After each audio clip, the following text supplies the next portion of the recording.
Marcos capítulo 11. A entrada triunfal de Jesus em Jerusalém.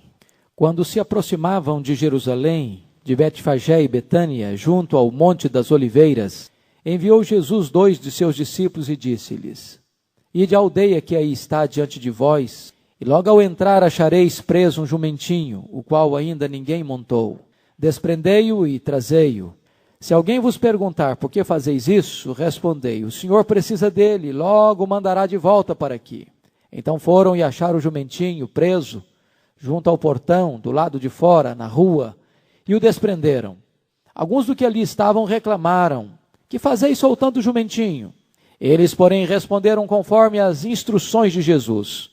Então os deixaram ir. Levaram o jumentinho sobre o qual puseram as suas vestes, e Jesus o montou. E muitos estendiam as suas vestes no caminho, e outros ramos que haviam cortado dos campos. Tanto os que iam adiante dele, como os que vinham depois, clamavam: Hosana, bendito que vem em nome do Senhor. Bendito o reino que vem, o reino de Davi nosso pai. Hosana, nas maiores alturas. E quando entrou em Jerusalém, no templo, tendo observado tudo, como fosse já tarde, saiu para Betânia com os 12. No dia seguinte, quando saíram de Betânia, teve fome, e vendo de longe uma figueira com folhas, foi ver se nela, porventura, acharia alguma coisa. Aproximando-se dela, nada achou senão folhas, porque não era tempo de figos. Então lhe disse Jesus: nunca jamais coma alguém fruto de ti. E seus discípulos ouviram isto, e foram para Jerusalém. Entrando no templo, passou a expulsar os que ali vendiam e compravam. Derribou as mesas dos cambistas e as cadeiras dos que vendiam pombas. Não permitia que alguém conduzisse qualquer utensílio pelo templo. Também os ensinava e dizia: não está escrito: a minha casa será chamada casa de oração para todas as nações? Vós, porém, a tendes transformada em covil de salteadores. E os principais sacerdotes e escribas ouviam estas coisas e procuravam um modo de lhe tirar a vida, pois o temiam, porque toda a multidão se maravilhava de sua doutrina. E vindo à tarde, saíram da cidade. E passando eles pela manhã, viram que a figueira secara desde a raiz. Então Pedro, lembrando-se, falou: Mestre, eis que a figueira que amaldiçoaste secou. Ao que Jesus lhe disse: tende fé em Deus, porque em verdade vos afirmo que se alguém disser a este monte: ergue-te, lança-te no mar, e não duvidar no seu coração, mas crer que se fará o que diz, assim será com ele. Por isso vos digo que tudo quanto em oração pedirdes, crede que recebestes, será assim convosco. Quando estiverdes orando, se tendes alguma coisa contra alguém, perdoai, para que vosso Pai Celestial vos perdoe as vossas ofensas. Mas se não perdoardes, também vosso Pai Celestial não vos perdoará as vossas ofensas. Então regressaram para Jerusalém. E andando ele pelo caminho, pelo templo, vieram ao seu encontro os principais sacerdotes, os escribas e os anciãos, e lhe perguntaram: com que autoridade fazes estas coisas? Ou quem te deu tal autoridade para as fazeres? Jesus lhes respondeu: eu vos farei uma pergunta. Respondei-me, e eu vos direi com que autoridade faço estas coisas. O batismo de João era do céu ou dos homens? Respondei-me. E eles discorriam entre si. Se dissermos do céu, dirá: então por que não acreditastes nele? Se porém dissermos dos homens, é de temer o povo, porque todos consideravam a João como profeta. Então responderam a Jesus: não sabemos. E Jesus, por sua vez, lhes disse: nem eu tampouco vos digo com que autoridade faço estas coisas. Nós vamos então meditar sobre o tema: a manifestação pública do Messias. A manifestação pública do Messias. Certamente esta era a hora mais esperada do ministério do Senhor Jesus Cristo. Agora estava se cumprindo, historicamente, o desejo e o propósito eterno de Jesus Cristo. Se você ler atentamente a Escritura, você vai perceber que ele veio para morrer. Ele veio para dar a sua vida. E esta entrada triunfal de Jesus em Jerusalém é exatamente a entrada para o cumprimento deste plano e deste projeto eterno e que foi tantas vezes referenciado na história. Jesus está vindo para a festa da Páscoa. E é nessa semana que ele vai ser preso, que ele vai ser sentenciado, condenado e pregado na cruz. Esta era a maior festa judaica. Toda pessoa acima de 12 anos, num raio de 25 quilômetros, era obrigado a ir a Jerusalém. E de toda a Palestina, caravanas se deslocavam e a cidade ficava repleta. Warren Wiersbe disse que a Páscoa era o prazer dos judeus e era o desespero dos romanos. Era o prazer dos judeus porque era a grande festa. Era o desespero dos romanos porque eles tinham medo de uma insurreição. E é nesse momento, então, que está acontecendo um dos momentos mais decisivos na história da humanidade, um dos capítulos mais emocionantes do ministério de Jesus. E eu chamo a sua atenção para as lições do texto. Em primeiro lugar, a entrada triunfal do Messias em Jerusalém. E esta entrada, ela vai cumprir, em primeiro lugar, ou consumar um propósito eterno do Pai. Você nota que, na eternidade, antes de Deus lançar os fundamentos da terra, ele entrou num conselho eterno, consigo mesmo. O que nós chamamos de o pacto da redenção, onde as três pessoas da Trindade traçaram um plano eterno, uno, soberano, perfeito. E neste plano eterno, a segunda pessoa da Trindade, voluntariamente se dispôs a cumprir o propósito do Pai, a fazer-se carne, a encarnar-se, a esvaziar-se, a entrar na história, a entrar no mundo, como nosso fiador, como nosso representante, como nosso mediador, como nosso redentor. E agora estava chegando este momento do cumprimento efetivo deste plano eterno. Não tem nada de improvisação, não tem nada de surpresa, ele veio para esta hora. Segundo lugar, a entrada triunfal do rei na cidade de Davi. Se você perceber, a entrada de Jesus é despretensiosa. Ele não entrou em Jerusalém cavalgando um cavalo fogoso, um corcel, ou não entrou como um guerreiro conquistador numa carruagem de ouro. Ele não entrou com armas, com a espada, acompanhada de um séquito, de um exército. Ele não veio como um conquistador político.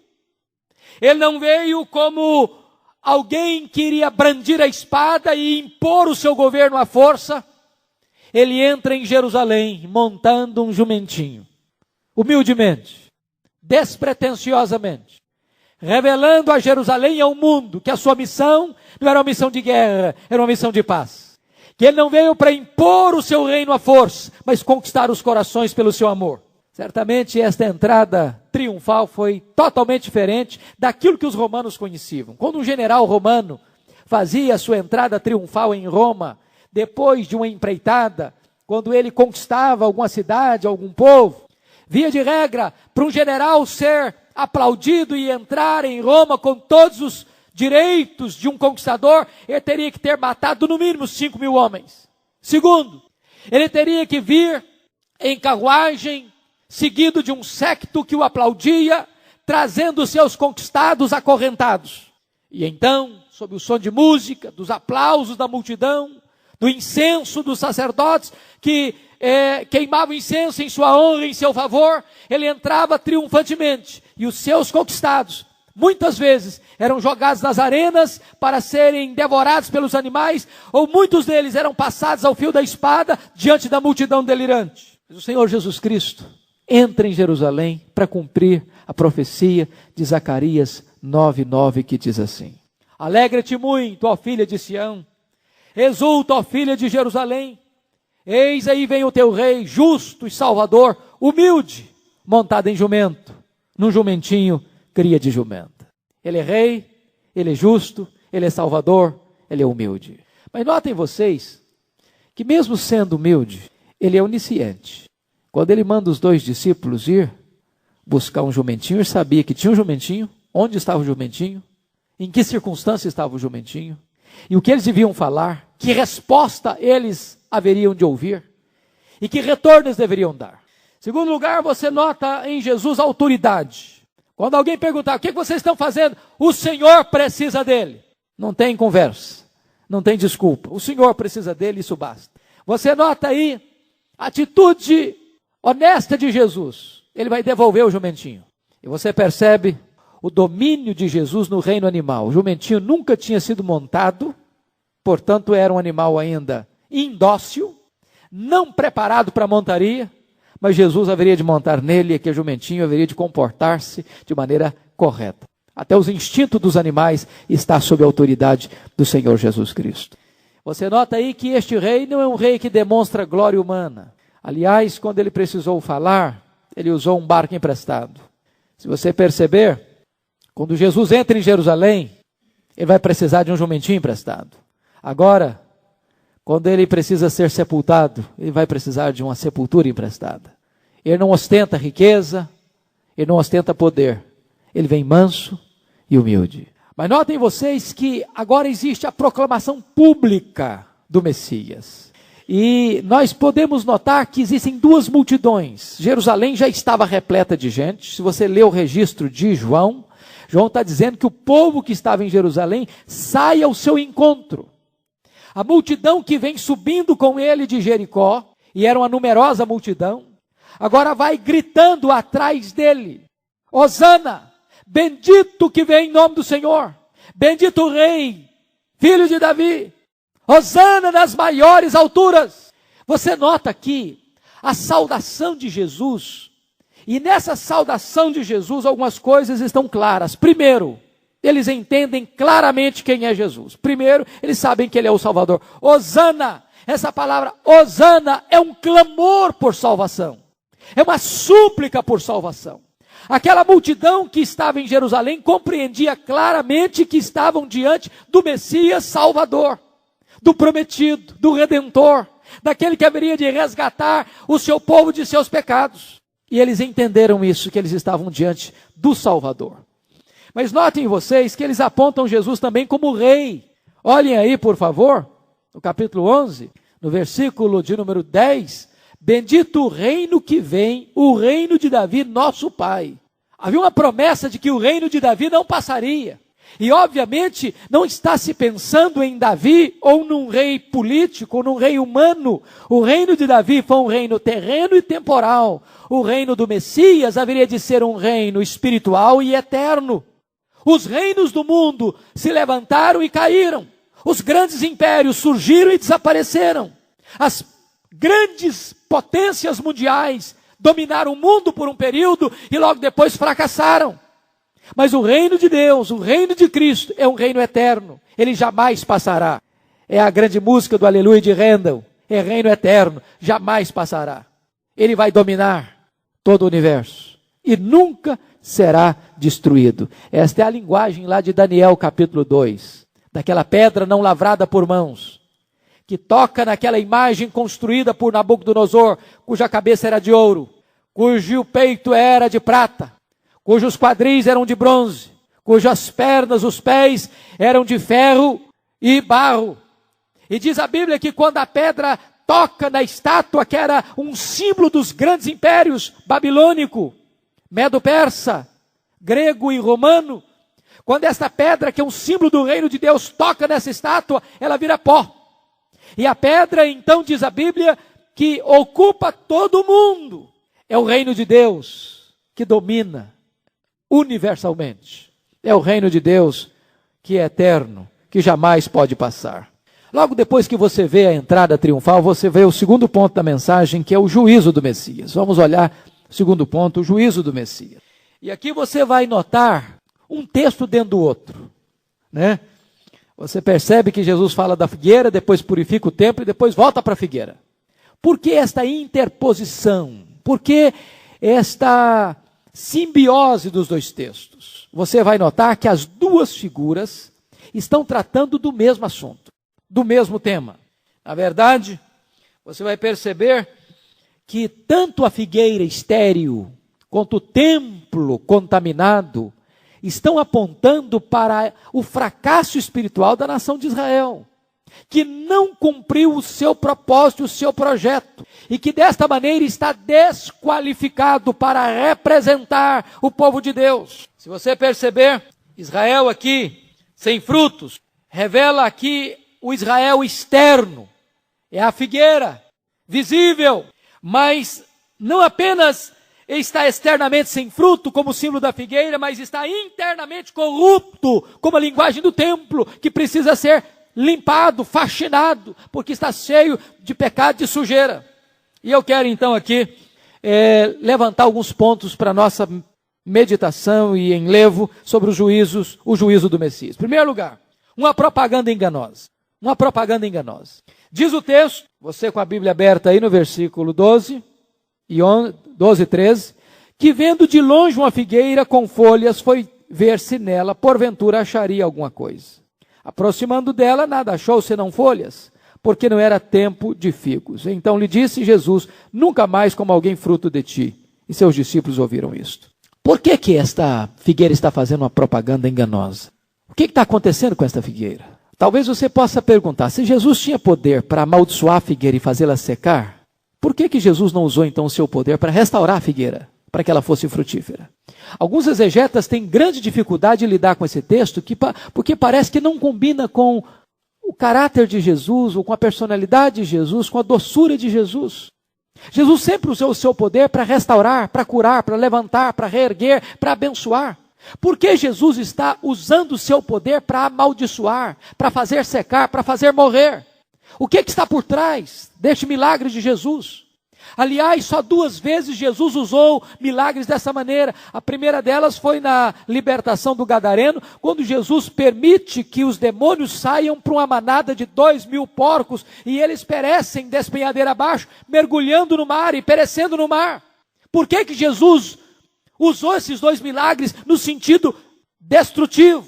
Lá em Marcos 5, Jesus usou e permitiu os porcos os demônios irem para aqueles porcos e os porcos morrerem, para revelar ao mundo o poder demoníaco que está agindo na vida dos homens, destruindo-os, mostrando que os demônios não é um mito, não são elementos mitológicos, mas reais, destruidores, assassinos. E por que Jesus aqui permite, ou usa, melhor dizendo, o seu poder para fazer secar esta figueira? Para revelar, irmãos, de que é um risco imenso alguém fazer uma propaganda daquilo que não tem. E obviamente Jesus não focava a figueira, Jesus focava Israel. Jesus focava o templo. Jesus focava os líderes religiosos que anunciavam aquilo que não tinham, que pregavam aquilo que não viviam, que prometiam aquilo que não possuíam. E Jesus está dizendo que esta religiosidade de aparência não tem futuro, não tem esperança. Quando alguém faz uma propaganda, dizendo, olha, eu tenho frutos, e quando alguém vai examinar detidamente e não encontra frutos, ele diz que isso é uma maldição. O que estava acontecendo? A figueira tem um fato interessante. Primeiro ela produz folhas, depois ela produz fruto. Sempre que uma figueira tem folha, é porque ela tem fruto. Ela nunca produz folha primeiro, ela produz fruto primeiro. Primeiro vem o fruto, depois a folha. Mas nesse caso aqui, esta figueira primeiro aparenta folha. E necessariamente ela tinha que ter fruto, porque estava cheia de folha. E quando Jesus vai examinar, não encontra fruto, só encontra folha. E desta maneira ela estava fazendo uma propaganda enganosa. Eu chamo a sua atenção para algumas lições. Primeiro, a figueira sem fruto aparenta superar as demais figueiras. Quando Jesus passa pelo caminho e vê uma figueira com folha, e certamente as outras não tinham folha, porque o texto diz não era tempo de figos. Não era tempo de figos. Se não era tempo de figos, as outras não tinham folhas. Mas aquela tinha folha. O que significa isso? Há muitas pessoas que aparentam ser verdadeiros cristãos, mas só têm aparência.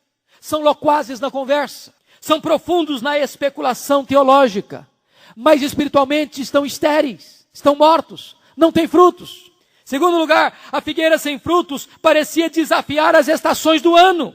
A figueira produz folhas em março ou abril, e só em junho ela vai começar a produzir os seus primeiros figos.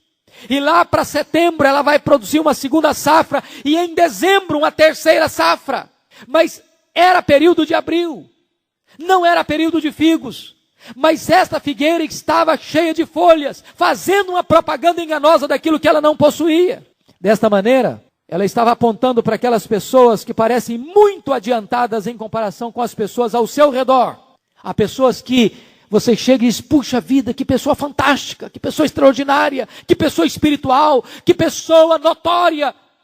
Parece que se destaca dentre os seus pares. Mas quando você vai olhar, vai examinar, aquilo é apenas uma propaganda falsa, que não tem realidade. Foi por isso que Jesus condenou essa figueira.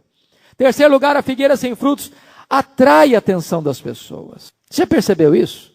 Que há muitas pessoas que pela sua autopropaganda, pela sua espiritualidade autoproclamada, por tocar trombetas, por anunciar as suas próprias virtudes, por elogiar-se a si mesma.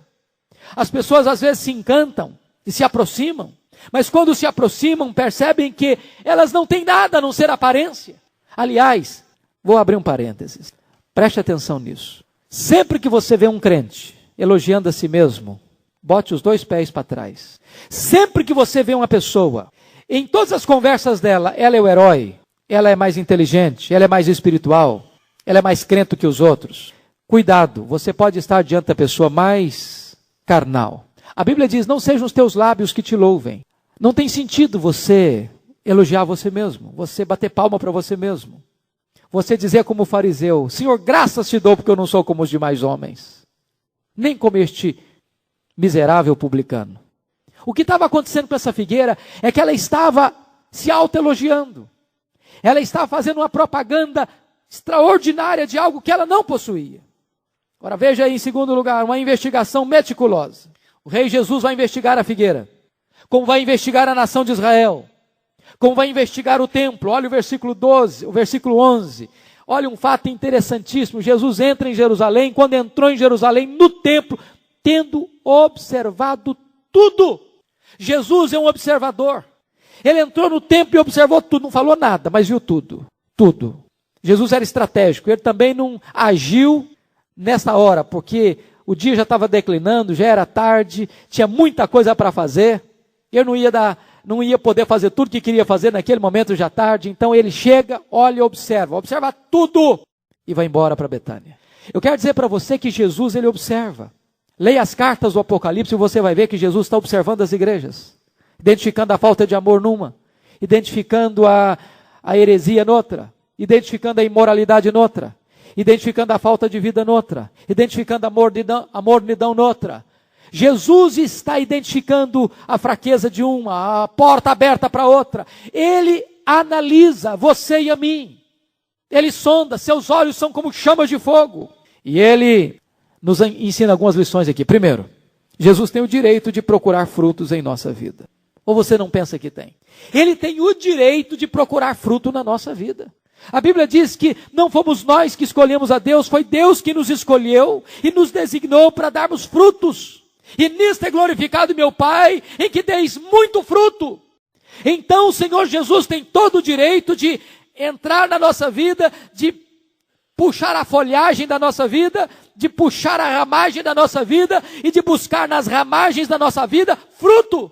Porque foi para isso que Ele nos chamou. Segundo lugar, Jesus não se contenta com folhas, Ele quer frutos. Ele não se contenta com aparência, com faz de conta.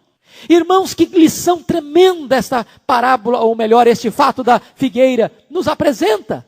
Jesus não se impressiona com performance, Ele não se impressiona com aparência, Ele não se impressiona com grandiloquência, com beleza retórica, com propaganda. Ele quer ver vida. Ele olha fruto, ele procura fruto. Terceiro lugar, Jesus não se deixa enganar. Seu olhar é profundo, seu discernimento é exato. Ele foi procurar, não folha, ele foi procurar fruto. Muitas vezes eu já pensei que folha fosse figo. Muitas vezes você já olhou ramagem como se fosse fruto. Mas Jesus nunca confundiu folha com fruto. Nós podemos enganar. Samuel, quando viu Eliabe, disse, está aí o ungido do Senhor. Deus diz, não está aí meu ungido não. Eu vejo o coração, não vejo a aparência. Deus vê o coração. Deus nunca confunde folha com fruto. Irmãos, nesse sentido, É preciso perguntar o seguinte: aquele que professa fé em Jesus precisa saber se verdadeiramente tem fé em Jesus. Aquele que professa ter se arrependido precisa saber se realmente há fruto de arrependimento. Aquele que se assenta ao redor da ceia do Senhor para participar da mesa do Senhor precisa exatamente sondar o seu coração para ver se ele faz parte verdadeiramente da família de Deus. Charles Spurgeon diz que a profissão de fé sem a graça divina é a pompa funerária de uma alma morta. Então este é o ponto. E aqui vem então o último lugar, um aspecto interessante, irmãos, é que vem uma lição, uma condenação dolorosa do Senhor Jesus. Eu fico impressionado com a colocação de Jesus.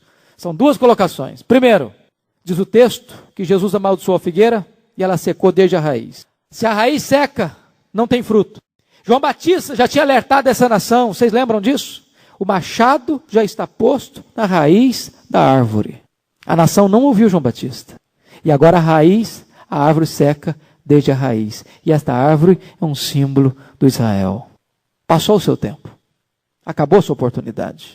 O Senhor veio para os seus e os seus não o receberam. A raiz secou. Acabou, morreu. Diz o texto ainda: nunca mais produza fruto. Nunca mais alguém coma fruto de ti. O que significa isso, irmãos? Este é o maior juízo de Deus. Sabe qual é o maior juízo de Deus? É dizer para o homem: fique como você está.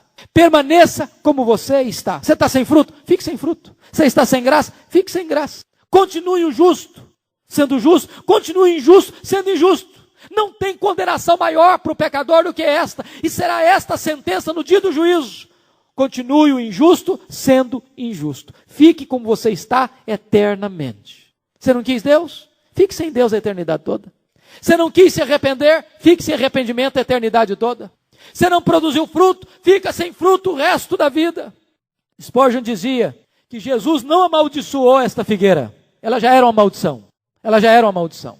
Ela não servia para o revigoramento de ninguém. A sentença então foi: fica como está, estéril, sem fruto. No dia que o Senhor disser apartai-vos, Ele só vai dizer apartai-vos para aqueles que sempre viveram apartados dEle. Esta é a grande sentença.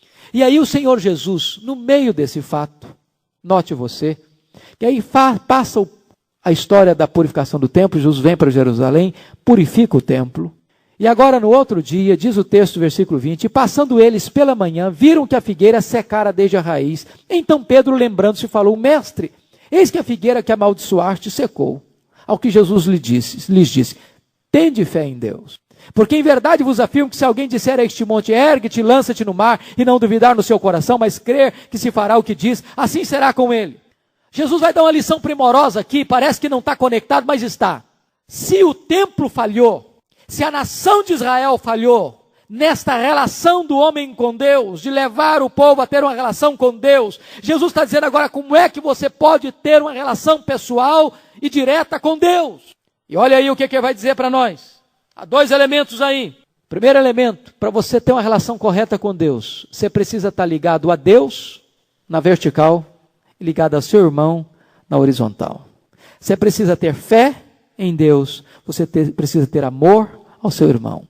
O que Jesus está dizendo é que nós não podemos separar relação com Deus de relação com o próximo. Ninguém pode dizer eu amo a Deus e odeia seu irmão.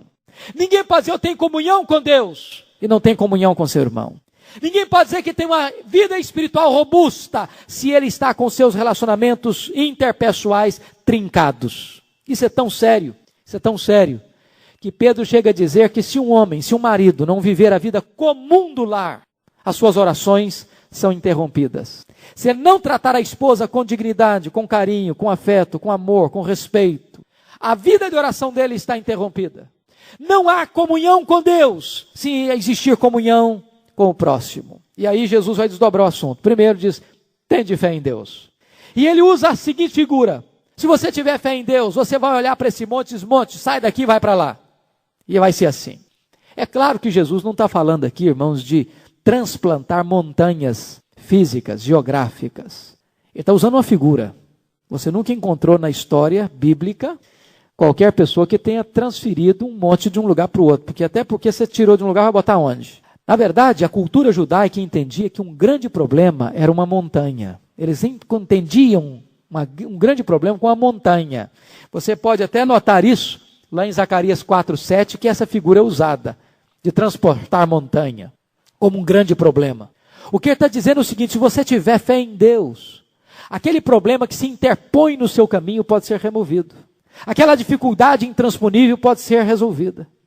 Aquela situação que você nunca pode resolver, Deus vai dar solução para ela. Agora vamos entender uma coisa que esses versículos hoje têm sido os versículos mais usados para um desvio doutrinário grave na igreja evangélica nos dias de hoje. A teologia da confissão positiva tem nesses dois versículos o seu texto áureo para dizer o seguinte: olha o versículo 24 e 25. Por isso vos digo que tudo quanto em oração pedirdes, crede que recebestes e será assim convosco. E quando estiverdes orando, se tendes alguma coisa... Não, só o versículo 24.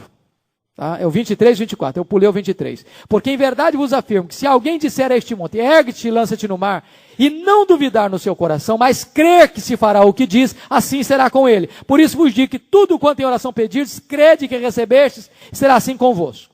O que a teologia da confissão positiva está ensinando? Basicamente, começando isso com Kenneth Reagan, e hoje espalhado pelo Brasil afora. É que um crente que tem fé não pode orar assim: se Deus quiser, seja feita a tua vontade. Não, isso é uma oração para quem não tem fé, para quem está duvidando. Então um crente não pode orar assim: se Deus quiser, ele pode curar essa enfermidade. Deus, eu oro pelo fulano, mas seja feita a tua vontade. Não, se você falar isso, já não tem fé mais. Assim ensina a confissão positiva. Está errado. Está errado. A confissão positiva está dizendo o seguinte: se você tem fé, Deus se torna obrigado em te atender.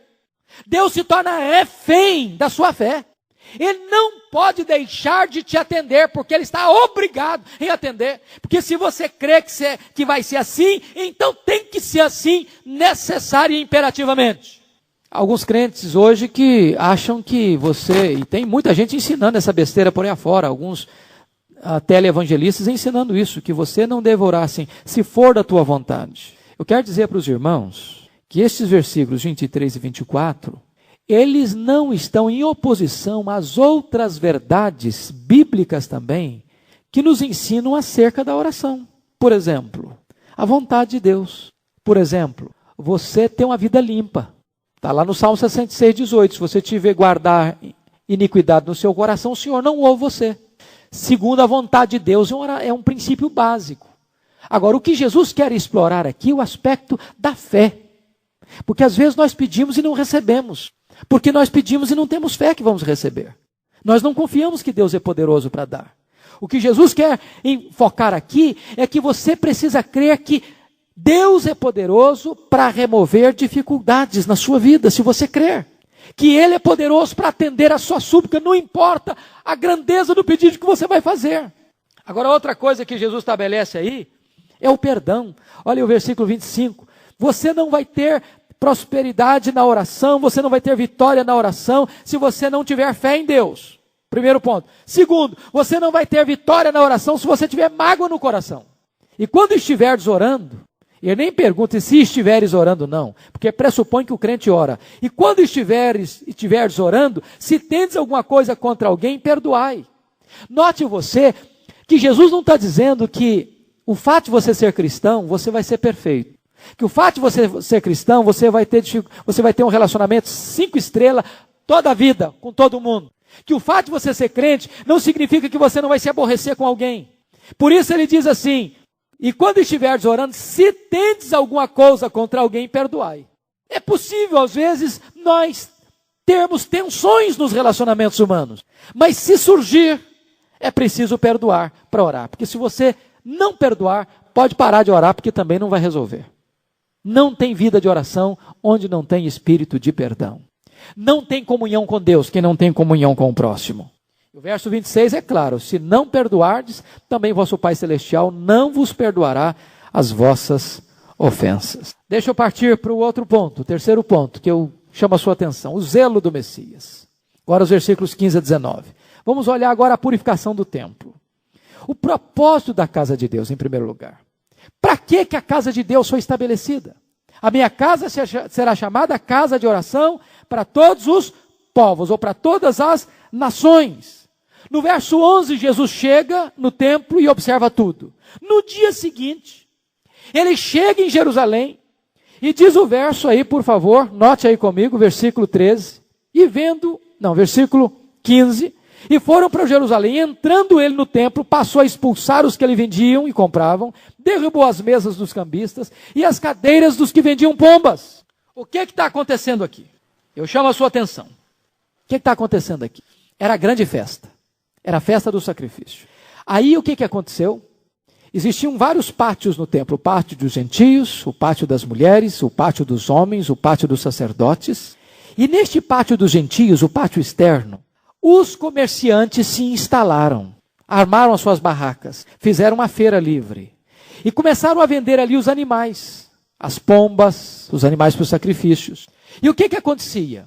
As pessoas vinham de longe, às vezes as pessoas pobres, traziam o seu próprio animal para sacrificar, ou traziam o seu próprio par de pombas ou de rolas para sacrificar.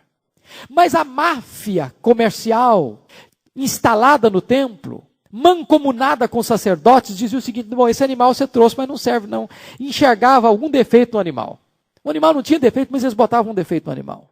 De tal maneira que aquele adorador tinha que comprar das mãos deles, que estavam ali vendendo seus produtos, para poderem sacrificar. E o que acontecia é o seguinte: eles estavam vendendo estes animais de sacrifício por um preço exorbitante. Mas tinha mais. O que eram os cambistas? O judeu, na festa da Páscoa, tinha que pagar o imposto do templo, era um imposto anual. Só que as pessoas vinham de diversas nações para Jerusalém, para adorar. Você se lembra lá na época do Pentecoste, que tinham pessoas de diversas nações, judeus de diversas nações. E eles vinham, e eles não podiam pagar o imposto do templo com moeda estrangeira. Eles tinham que primeiro trocar a moeda estrangeira pela moeda nacional para pagar o imposto do templo. E lá estavam os cambistas. O que os cambistas faziam? Os cambistas, na hora da troca de moeda, cobravam uma taxa escandalosa, exorbitante, explorando as pessoas. O que estava acontecendo? O templo estava se transformando numa feira livre de comércio, de lucro. A casa de Deus estava virando uma praça de negócios. Tinha perdido o propósito, tinha perdido o objetivo. E Jesus disse que a casa de oração tinha se transformado num covil de salteadores. O que é o covil? O covil é o lugar onde um ladrão, onde um assaltante se esconde das pessoas. Ele rouba e busca um lugar para se esconder. Isso é o covil. O que estava acontecendo? As pessoas estavam roubando dentro da casa de Deus, com comércio desonesto, e estavam se escondendo atrás dos rituais sagrados. Desta maneira, desvirtuando o propósito do templo. Foi por isso que Deus, lá atrás, vocês se lembram disso? Em 586, Deus permitiu a destruição do templo de Salomão. Porque lá em Jeremias 7, dizia o seguinte: templo do Senhor, templo do Senhor, templo do Senhor é este, para apenas continuarem nos seus pecados. Deus está bom, Nabucodonosor vai entrar e vai destruir esse templo. Esse templo perdeu o propósito de existir. Agora, na época de Jesus, na época de Jesus, haverá de profetizar daqui a pouco, lá no capítulo 24 de Mateus e aqui em Marcos, que não ficará pedra sobre pedra. Por que não ficará pedra sobre pedra? Por que esse templo vai ser destruído? Porque também ele perdeu o propósito de existir, que é se tornar casa de oração para todos os povos, que o centro é Deus, o propósito é adorar a Deus. Eles estavam fazendo do templo uma praça de barganha. E com isso, irmãos, é o segundo ponto que eu chamaria de a secularização da casa de Deus. A secularização da casa de Deus. Na verdade, o centro do templo estava sendo mamon, estava sendo dinheiro, estava sendo lucro. E o mais grave é que esse comércio escandaloso do templo era acordado com os sacerdotes. Os sacerdotes que cuidavam do templo, que oficiavam no templo, que fiscalizavam o templo, estavam mancomunados com esses cambistas e com esses comerciantes, de tal maneira que eles exploravam o povo em nome de Deus, e parte desse lucro ia para os sacerdotes. Por que é que os sacerdotes aqui, quando viram Jesus virar as mesas, expulsar os vendilhões, impedir os cambistas de negociarem ali. Eles ficaram irritados ao ponto de o texto afirmar que eles procuravam um modo de lhe tirar a vida. Porque, na verdade, a atitude de Jesus contrariava os interesses deles, os interesses de lucro. Desde há muito que a religião judaica tinha perdido o seu propósito de existir. A sua finalidade de adorar a Deus, de ser uma bênção para as nações. O pátio dos gentios, em vez de ser um caminho aberto para as nações se chegarem até Deus, eles estavam ocupando o pátio dos gentios, para afastar ainda mais as pessoas de Deus. Agora, se você perceber, Jesus está acabando aqui com algumas coisas. Primeiro, ele está acabando com o comércio no templo. Segundo, ele está acabando com a exploração no templo. Terceiro, ele está acabando com a passarela no templo. Porque você note aí, no versículo 16, só Marcos registra isso, não permitia que alguém conduzisse qualquer utensílio pelo templo. O que estava acontecendo, o templo aqui era o pátio dos gentios, pátio das mulheres, pátio dos homens, pátio dos sacerdotes. E às vezes, eles transportavam esses animais neste afã de ganhar dinheiro e estavam transformando esses lugares sagrados em corredores de feira livre para o comércio. Jesus proíbe esse negócio. Agora, o que Jesus vai fazer? Em terceiro lugar, ele vai purificar a casa de Deus. E você vai notar aí 3 verbos muito fortes que Jesus vai usar. 3 verbos. Jesus usou o verbo expulsar, derribar e não permitir. E não permitir. Os versos 15 e 16. Você vai perceber o seguinte, que Jesus tem o cuidado de limpar a casa de Deus. E eu só vou levantar um pouquinho da história para entrar para a aplicação. Você nota que Josias limpou a casa de Deus. Lembra lá da reforma de Josias? Ele limpou a casa de Deus. Estava cheio de ídolos. Neemias limpou a casa de Deus, jogando os móveis de Tobias para fora. Jesus limpou a casa de Deus 2 vezes. Limpou no começo do seu ministério, lá em João 2, e limpou no final do seu ministério. Notem isso, Jesus limpou a casa de Deus no começo e no final do seu ministério. Jesus tinha zelo pela casa de Deus. E hoje, irmãos, preste atenção no que tem acontecido hoje. Se a casa de Deus também não tem se transformado num covil de salteadores, de comércio, de busca de lucro, onde o verdadeiro culto a Deus tem sido desviado, tem sido desfocado para se explorar o povo em nome de Deus, em nome da fé. Onde campanhas e mais campanhas são feitas, correntes e mais correntes são feitas, e em cada uma dessas campanhas e correntes as pessoas precisam comprar alguma coisa para retroalimentar este comércio do sagrado na própria casa de Deus. A palavra de Deus diz em Salmo 93:5 que a tua casa convém a santidade. E nós precisamos ter este zelo do Senhor Jesus em relação à sua casa. A casa de Deus é casa de oração. Nós não podemos jamais tirar o foco deste ponto principal.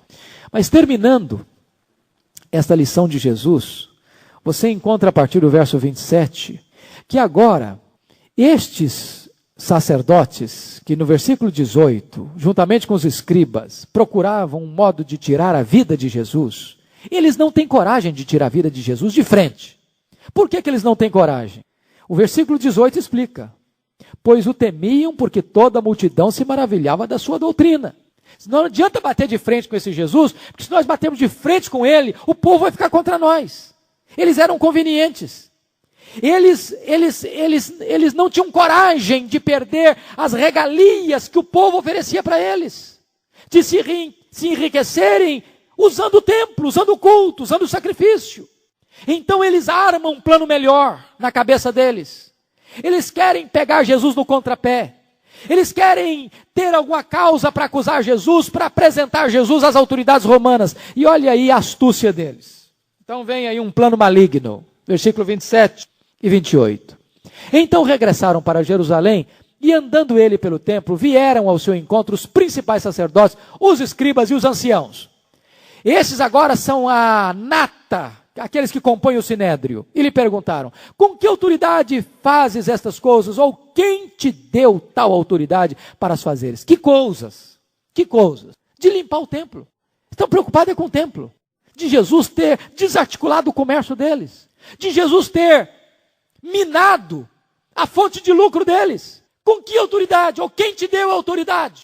Eles querem que Jesus seja encarado como um impostor, como alguém que está agindo arbitrariamente, ilicitamente, ilegalmente, blasfemamente, intervindo numa área que competia aos sacerdotes.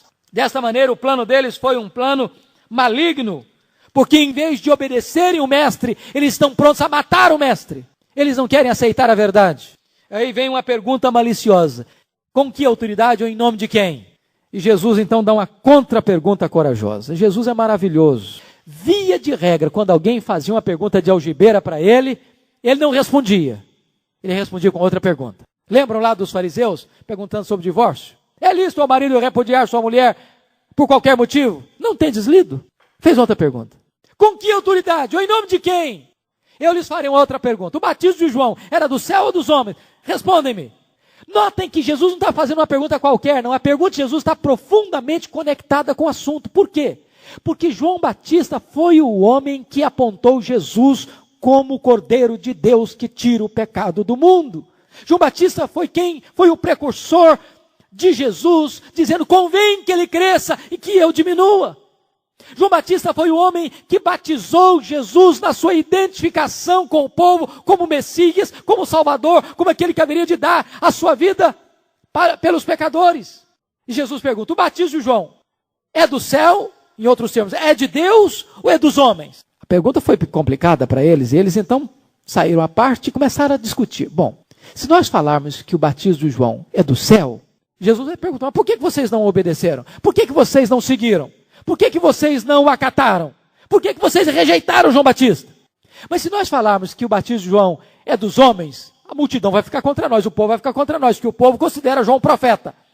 E então eles, sabendo a verdade, mas hipocritamente, para manter o status quo da conveniência, eles chegam para Jesus e dizem: nós não sabemos. Nós não sabemos. Eles sabiam. Claro que eles sabiam. Mas chega um momento em que a conveniência é maior do que a verdade, para o coração do hipócrita. Quantas pessoas abafam a voz da consciência, amordaçam a voz de Deus, amordaçam a verdade por causa da conveniência. E vem logo depois, em último lugar, uma firmeza gloriosa. Jesus diz: então eu também não vou dizer para vocês com que autoridade eu estou fazendo essas coisas. Em outras palavras, Jesus está dizendo o seguinte: eu não vou dar munição para vocês não. Eu não tenho que responder pergunta de algibeira. Eu não tenho que dar espaço para os críticos. Eu não tenho que fazer o jogo dos adversários. Que coisa fantástica Jesus está nos ensinando. Quantas vezes nós perdemos o tempo com aqueles que querem distrair o nosso tempo? Lembram de Davi, quando Eliabe tentou perturbá-lo, chamando de presunçoso, de maldoso, humilhando diante dos soldados de Saul? Diz a Bíblia que Davi fez. Que fiz eu agora? Só fiz uma pergunta. E saiu. E saiu. Não ficou dando brecha para Eliabe continuar a intriga. Jesus não fazia o jogo dos adversários. E então, irmãos, fechando, esse texto nos ensinou algumas lições soleníssimas. Soleníssimas. A primeira delas, o cuidado que nós temos que ter para apresentarmos fruto antes de apresentarmos propaganda. É um pecado terrível aos olhos de Deus você aparentar ser quem você não é, de você prometer o que você não tem, de você passar a imagem que você é super espiritual e as pessoas famintas se aproximam de você para descobrirem que só tem aparência, só tem folha, só tem casca, não tem fruto. A segunda lição soleníssima desse texto, irmãos, é de que nós temos que ter zelo pela casa de Deus. Nós não podemos tirar o propósito da casa de Deus, que é oração, é buscar a Deus, é que os homens se aproximem de Deus, e não o lugar do lucro, da vantagem, onde nós vamos abafar e amordaçar a voz da consciência por causa de conveniências pessoais. Que Deus nos ajude a ter temor, que Jesus seja para nós, nesta noite, modelo, nestas duas áreas vitais da vida cristã. Deus abençoe a sua vida, Deus abençoe o seu coração, que você tenha uma semana muito preciosa em nome de Jesus.